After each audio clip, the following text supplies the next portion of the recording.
संवाद कार्यक्रम का कुल मिलाकर के मतलब ये है कि हम आपस में खूब चर्चा कर लें कि हमें करना क्या है। देखिए, ये चुनाव है और चुनाव में कांग्रेस ने एक नया उम्मीदवार दिया है। नए उम्मीदवार से कई लोगों में ऊर्जा भी है और कुछ लोगों में नाराजगी भी है। नाराजगी मेरे में भी थी, मैंने निकाल दी, भूल गए। जो नहीं भूल पाए वो कांग्रेस छोड़ करके बीजेपी में चले गए। चले जाओ, कोई दिक्कत नहीं है, जिसको जाना है वो जाएगा। लेकिन मतलब यह है कि जब तुम जिंदगी भर कांग्रेस के रहे हो, कांग्रेस के वजह से तुम्हारा अस्तित्व था, चाहे वो पंकज मेहता साहब हो और चाहे वो मेयर राजीव भारती जी हो, इनकी वक़्त क्या थी? क्या वक़्त थी इनकी?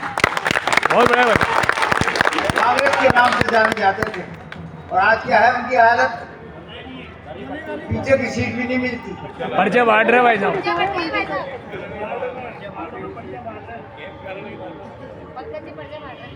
मेरा मतलब यह है कि इन सब बातों को खत्म करके आज अपन को पंजा देखना है कि पंजा क्या है।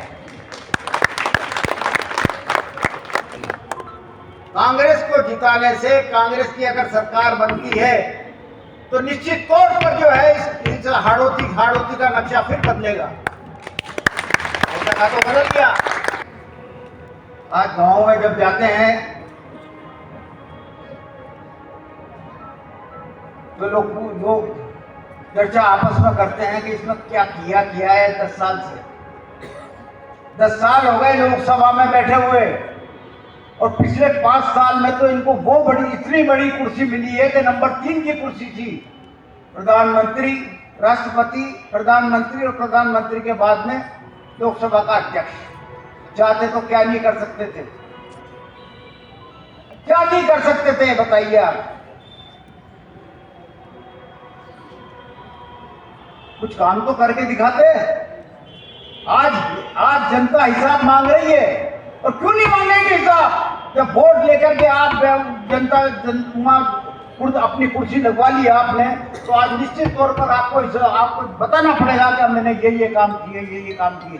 एक काम नहीं बता सकता, एक काम बिरला जी नहीं बता सकते जो इस हाड़ोती के लिए उन्होंने किया हो, कोटा शहर के लिए किया हो, कोटा के गांव के लिए किया हो, एक काम नहीं बता सकते। 5 साल बहुत होते हैं। मैं भी लोकसभा का सदस्य बना था 1984 में। 5 सालों में एनटीपीसी का कारखाना लगवाया मैंने अद्दा में, बड़े पान में चंबल फर्टिलाइजर। मेरी शिकायत पर राजीव गांधी ने फैसला किया था कि नहीं, रणथंभौर है पास में, उसका पर्यावरण खराब होगा, इसलिए आप यहाँ नहीं लगाओगे। तो फिर कोटा आना पड़ा उनको और चंबल फर्टिलाइजर लगा। 4 नदियों पे मैंने पुल बनवाए, याद है आपको? पहले आप बाना नहीं जा सकते थे काली सिंध को पार करके, जब ये पुल नहीं था तब नहीं किया था काम, क्योंकि मन में काम करने की इच्छा थी। अगर तुम्हारे भी मन में काम करने की इच्छा होती तो तुम्हें आज ये दिन देखना नहीं पड़ता। खेत है उनके पास। और ये मान लेना, पहला गुंजल तो जीत गया।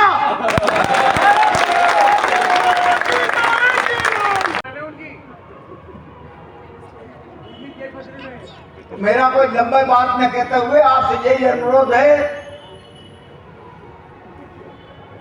कि जी जान से जुड़ जाओ अपने अपने इलाकों में, अपने अपने इलाकों को संभाल लो, घर घर में दस्तक दे लो। निश्चित तौर पर जीत अपनी है।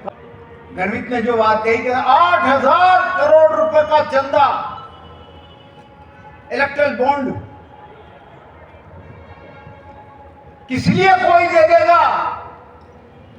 इसकी जांच तो होनी चाहिए। किसके दबाव में आकर के ये 8,000 करोड़ रुपया दिया गया भारतीय जनता पार्टी को? इसकी जांच क्यों नहीं होगी? मामूली बात थोड़ी है। चंदा दिया जाता थोड़ा बहुत, 8-8 हजार का चंदा नहीं दिया जाता है।